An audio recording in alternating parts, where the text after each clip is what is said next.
Bonjour à tous, je vais vous parler un petit peu du CATI. Je pense que, est-ce qu'il y en a certains d'entre vous qui n'ont jamais vu la presse? Je m'excuse par avance parce que je pense que vous connaissez déjà un petit peu.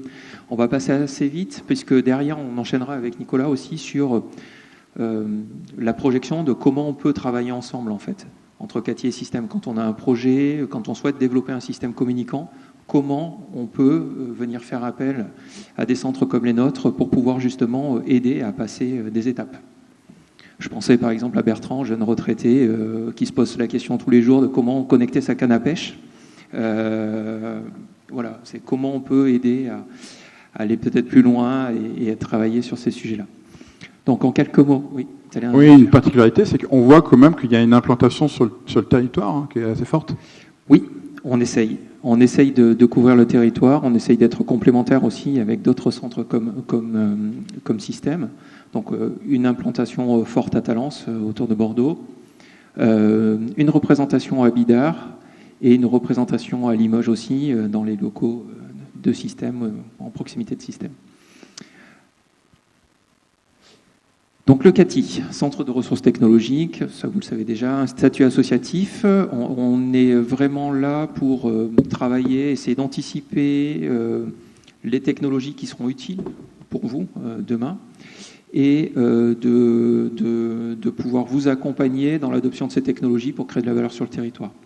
On est autour des 50 personnes, structurées autour de 3 grandes thématiques. Le facteur humain, donc la connaissance de l'homme, comment ces hommes interagissent ou acceptent des systèmes numériques. C'est toute une complexité, c'est une vraie science. Moi, souvent, je prends l'anecdote, je viens d'industrie, et dans l'industrie, on prend toujours en compte l'utilisateur, et quand j'ai rejoint le CATI, j'ai découvert ce qu'était la prise en compte de l'utilisateur. C'est les méthodologies, la science, en fait, autour de cette connaissance de l'homme. Et c'est vraiment important de le savoir. On a vraiment des approches souvent qui sont intuitives, là où ils apportent des aspects scientifiques de comment je peux prendre en compte l'humain. J'en parlerai tout à l'heure de toute façon plus précisément, je me suis lancé dans cette parenthèse-là. Donc comment accompagner les entreprises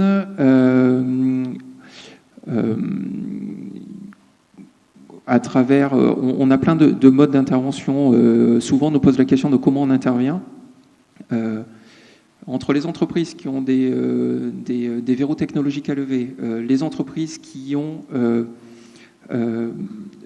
besoin de former leurs équipes et donc de co-développer au contact des équipes de CATI qui sont déjà en place ou qui connaissent déjà, qui maîtrisent déjà un certain nombre de technologies. Comment travailler, on intervient aussi en soutien de laboratoire, des choses comme ça. C'est un centre aussi qui répond à des besoins aussi bien des startups que des grands groupes, en fait, hein, c'est ça? Absolument, absolument. On a plein d'anecdotes. Je présenterai quelques projets à la fin de cette journée. On a plein d'anecdotes où on a vu naître des entreprises par des accompagnements avec toujours une complexité assez forte. C'est de trouver le bon milieu entre la techno adaptée aux besoins pour démontrer l'intérêt d'un produit et les capacités financières de l'entreprise qui souvent sont évolutives avec la vie et le développement de l'entreprise, de la start-up. Ça, c'est pour les start-up. Après, on accompagne pas mal de PME, soit qui cherchent à adresser des nouvelles technologies, soit aussi qui s'appuient sur nous quand elles ont des problèmes qu'elles n'arrivent pas à résoudre. Là, on en a quelques-uns en ce moment qui viennent nous solliciter à l'aide. Est-ce que tu peux venir m'aider sur ce sujet-là? Et à ce moment-là, on va accompagner les équipes. Et souvent, c'est assez intéressant parce que ça permet de rassurer les équipes qu'elles se sentent moins seules, de rassurer aussi le chef d'entreprise qui, justement, sait qu'ensemble, on sera peut-être plus efficace pour trouver une solution.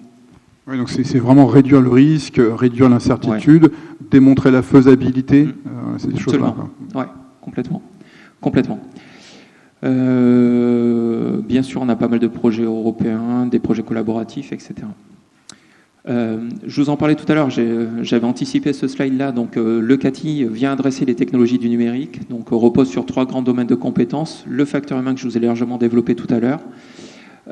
Toute une équipe dédiée aux data science, toutes les approches big data, les approches algorithmiques, intelligence artificielle, avec pas mal de choses intéressantes. Là, je fais un petit Petit teasing, là, sur la présentation ma présentation de cet après-midi, je présenterai quelque chose que j'ai trouvé assez étonnante, assez intéressante, réalisée justement par cette équipe. Et ensuite, l'équipe système cyberphysique, donc système embarqué, qui va regrouper toute la connaissance plus proche de ce qui nous rassemble aujourd'hui, les capteurs, les différentes architectures, microcontrôleurs, microprocesseurs, FPGA, la façon de mettre en œuvre les logiciels et la remontée des informations, et ensuite tout ce qui interface avec les plateformes IoT. Je vais laisser la parole à Nicolas. Merci. Donc, système, on est dans la lignée de ce qu'a présenté Sébastien par rapport au CATI, un centre de transfert de technologie. Donc, notre métier, c'est vraiment d'accompagner les industriels à développer des produits innovants plus rapidement dans nos thématiques qui sont tout ce qui est électronique et électronique hyperfréquence. Donc, notre expertise, c'est vraiment tout ce qui est système de communication et radar. On est sur 4 sites, donc 2 qui sont très proches finalement du CATI. Nous, on est sur Pessac et puis sur Limoges. Et après sur Brive et Poitiers, ce qui fait que CATI System, finalement, géographiquement, couvre vraiment assez largement le territoire. Donc on a aussi cette complémentarité-là sur laquelle on sait s'appuyer pour pouvoir être en proximité des partenaires industriels. Le focus de notre travail, c'est quand même d'accompagner les startups TPE, PME, ETI, même si on sait tous travailler avec les grands groupes, et c'est important de pouvoir le faire pour des projets structurants. Voilà, on fait aussi... Et c'est aussi la même qualité de service qu'on soit une start-up ou un grand groupe. C'est aussi important de le préciser ce point. C'est la même qualité de service. C'est les mêmes expertises qui sont mobilisées. C'est les mêmes experts, mais qui doivent aussi s'adapter. C'est un peu la complexité chez nous, comme c'est pour le CATI. On a la chance, pour les gens chez nous qui sont des passionnés, de travailler sur des domaines divers et variés, d'un objet communicant, j'ai envie de dire, au domicile, jusqu'à des choses dans le domaine spatial ou aéronautique ou défense aujourd'hui. Et en même temps, avec des startups ou des porteurs d'idées qui viennent taper à la porte en disant, voilà, j'ai ce verrou-là à lever, est-ce que c'est possible? Est-ce que vous pouvez nous aider à le faire? Et c'est là que CATI System, en fait, a la capacité de s'adapter, en fait, aux partenaires qu'il a en face pour pouvoir apporter la réponse la plus adaptée. On ne parle pas de la même façon, effectivement, à un grand groupe qu'on va parler à un porteur d'idées, et des fois des étudiants qui sortent d'école et qui ont juste l'ambition et qui arrivent avec des super idées, mais qui ne sont pas forcément bien formatés pour pouvoir les développer. La différence qu'on va avoir avec le CATI, c'est que nous, on est plutôt sorti d'une volonté scientifique. On vient d'un labo de recherche où le CATI arrive avec une mission importante sur la partie transition numérique. Et c'est peut-être la différence qu'on a, mais finalement, quand on regarde les typologies de structures et la façon dont on les accompagne, on est très proche. C'est pour ça on vous en parlera un petit peu derrière.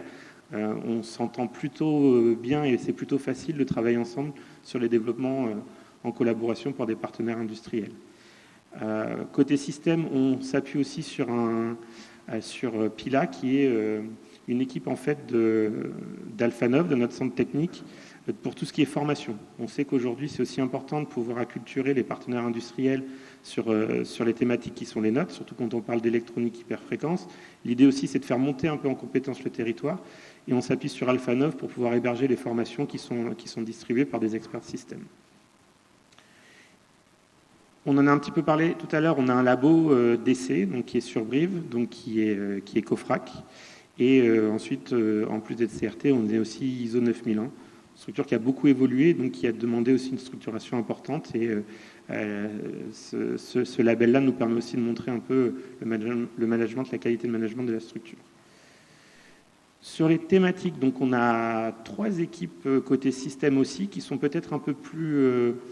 vu de l'extérieur, peut-être un peu plus proche dans les thématiques que ce que peut être le CATI, mais que nous, on estime quand même très complémentaire avec des expertises pointues qui sont différentes. On a une équipe qui est vraiment sur le design de composants. Donc, on est en mesure de designer n'importe quel composant d'une chaîne de communication, que ça soit de l'intégrer aux composants volumiques, que ça soit pour des applications domotiques ou de la défense ou du spatial aujourd'hui. Donc là, on est quand même sur un volet où on travaille relativement souvent avec des grands groupes qui viennent nous voir avec un cahier des charges un petit peu spécifique. On a une équipe qui va travailler à assembler ces composants-là pour en faire des briques, des systèmes, des sous-systèmes. Et là, on va parler d'objets communicants. C'est là qu'on a un lien très fort avec le CATI. On va parler de radar. C'est là où on aura, je pense, sur la partie embarquée, un lien très fort avec le CATI aussi demain. Et on a aussi toute une vision qui est autour de tout ce qui est développement de logiciels de prédiction de couverture. Donc on a développé des outils qui permettent de regarder un peu comment les ondes se propagent. On en a parlé plusieurs fois sur la première présentation. Les systèmes qui cohabitent, ils doivent cohabiter de la meilleure des façons. On doit les mettre en œuvre pour qu'ils puissent rendre les services qui sont demandés. Donc on a des logiciels qui permettent d'optimiser tout ça. Donc les installations et aussi les dimensionnements de systèmes radar.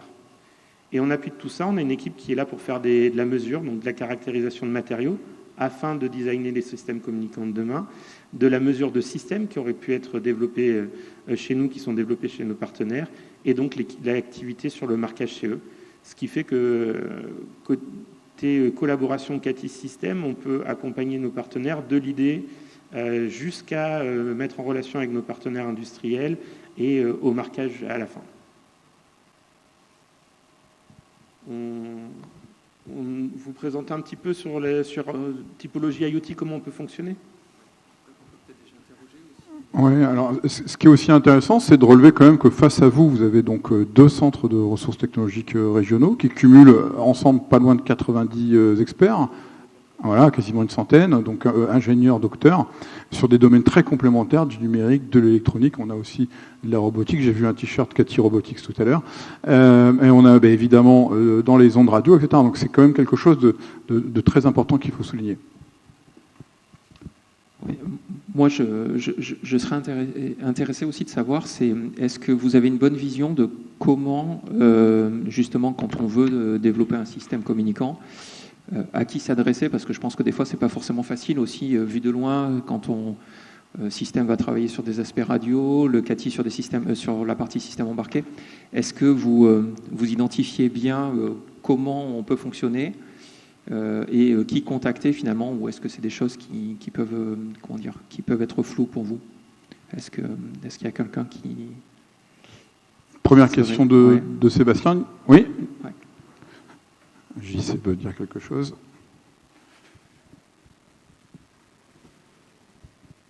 Non, pour essayer d'être complémentaire dans votre présentation, je vois plutôt système sur l'aspect antennaire et un peu amont, et le CATI un peu plus sur l'aspect aval, traitement du signal, s'il y a besoin vraiment de rentrer un peu plus après dans le cœur après de traitement. Donc je vois bien la nuance et peut-être effectivement ce qui aurait été intéressant, c'est d'avoir un synoptique d'une chaîne d'émission-réception avec des pointillés et de voir effectivement où s'arrêtent ou se complètent vos compétences. Peut-être ça qui peut peut-être aussi. Voilà.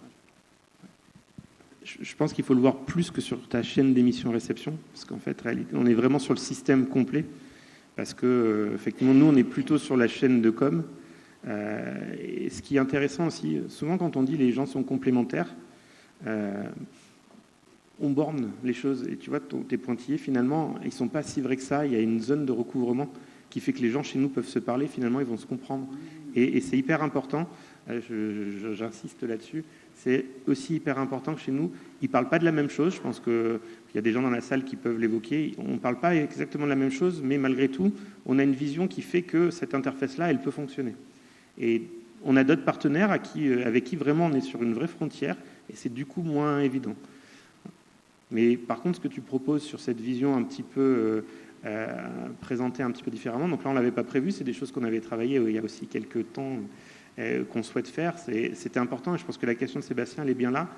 Pour ceux qui développent des objets communicants aujourd'hui, est-ce qu'il y en a qui se sont posé la question, est-ce que je vais voir système, est-ce que je vais voir CATI? Est-ce qu'il y a une différence d'aller voir l'un ou l'autre? Et où est-ce que l'offre qui va être proposée en face, est-ce qu'elle va bien me répondre si je vais voir système? Est-ce que sur la partie embarquée, je vais être à l'aise? Comment vous allez fonctionner? Si je vais voir CATI, est-ce que je suis certain d'avoir une partie communication optimisée? Est-ce que c'est des questions que vous êtes posées aujourd'hui, ou est-ce que pour vous c'est assez naturel? Je pense que c'est une question importante que Nicolas pose, n'hésitez pas à bien répondre. Est-ce que vous faites bien la différence justement entre les expertises présentes chez le CATI et les expertises présentes au sein de système? Si demain vous avez un besoin sur les technologies de la télécommunication, est-ce que vous savez à qui vous adressez? Est-ce que quelqu'un veut réagir? Oui, bonjour, Hervé Garat, Covatech.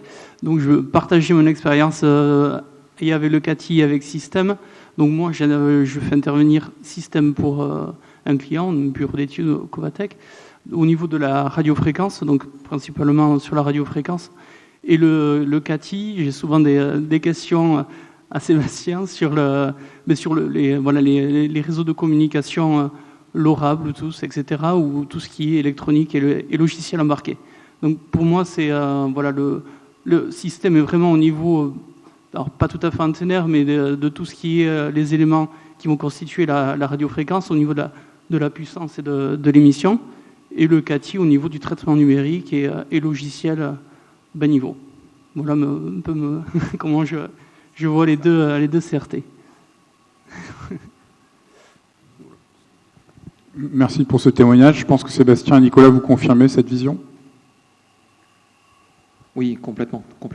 Parce que tu as complètement raison. Ce qu'on voulait aussi évoquer avec Nicolas, c'était aussi justement rassurer, ou je ne sais même pas si rassurer, mais en tout cas donner cette dimension, c'est finalement venir solliciter l'un ou l'autre.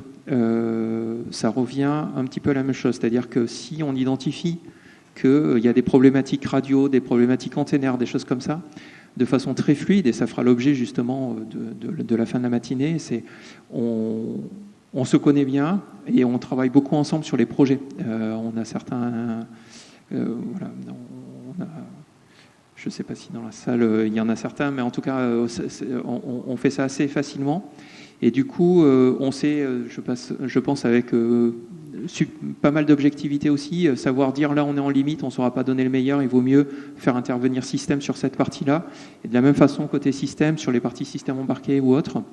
Et je pense que ça, le fait qu'il n'y ait pas forcément une frontière exacte, mais qu'on puisse avoir finalement 2 points d'entrée et que ça permet d'assurer finalement un traitement global du projet, ça me semble tout à fait être une bonne façon de voir aussi les choses. Pour compléter, je vais citer Bertrand, mais la question s'est posée entre nous aussi, comment on rentre. Et je me souviens de cette discussion où tu avais dit, de toute façon, et je pense qu'on est garant de ça, ce qu'on veut, c'est que les partenaires aient la meilleure réponse possible. Donc de toute façon, si on estime qu'on est en limite de compétences, on va aller chercher l'expert qui est finalement juste à côté de nous et qui est en mesure d'apporter le bon élément de réponse. Et je pense que c'est ça qui a fait un petit peu la vision et la complémentarité qu'on a essayé de travailler ces dernières années. Donc comme tu dis, par où vous allez rentrer, vous aurez la meilleure réponse construite. Et ces propos-là, on les tient vis-à-vis des partenaires extérieurs, mais on les tient aussi en interne. C'est-à-dire que nous, quand on travaille sur des sujets de veille technologique, vous en avez vu un certain nombre tout à l'heure que Bruno évoquait, on a exactement les mêmes réflexes. C'est où est-ce qu'on s'arrête, où est-ce qu'on demande justement un coup de main à un système. Dès qu'on a... bon, je suis sûr que je ne vous parlerai pas je vous présenterai pas Citron, vous connaissez tous.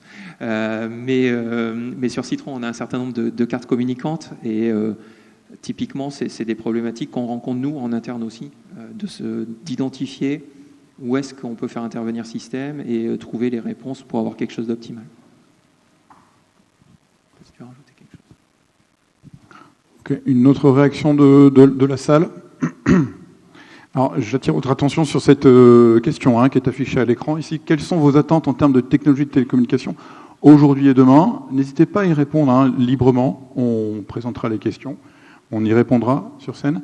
Et surtout, elles nous permettront aussi de bien anticiper nos différentes tables rondes. Ça peut permettre aussi, pour la suite, de revenir aussi vers certains qui pourraient avoir des questions. Ça pourrait permettre aussi de revenir, nous, quand on fera le débrief de cette journée, de revenir vers vous avec certaines questions, faire des retours qu'on pourrait faire dans le petit compte-rendu qu'on renvoie ou quand on envoie les présentations, s'il y a des éléments de réponse auxquels on n'a pas pu répondre pendant la séance. Oui, tout à fait. Puis ça viendra nourrir, j'imagine, les travaux de réflexion, les différentes feuilles de route, etc.